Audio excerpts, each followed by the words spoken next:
Ano ko nun, Diyos ko, pasaway, rebelde. Diyos ko, bata pa. Hindi kasi, parang ayoko kasing time na yun, ayoko pumasok. Parang gusto ko lang maglaro. Kasi nasa Maynila pa ako nun eh. Laging, madami kasi, di ba, nung bata ka, madami kang mga kalaro. Like, yung schedule ko kasi nun, panghapon ako. Gusto ko kasi yung pang umaga. Di ba meron kasi ganun sa Maynila na pag umaga yung schedule mo, then may panghapon ng 12 to 4. Minsan 12 to 6 nga eh. Pag nag-overtime yung teacher eh.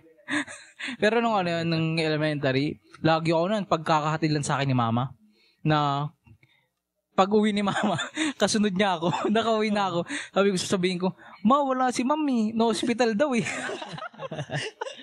So, legit yan, kahit itanong sa parents ko. Alam nila yan. Kasi, actually, ilang beses, mga 3 linggo ko ginawa yan. Sunod-sunod. Doon, ayun, nanawa na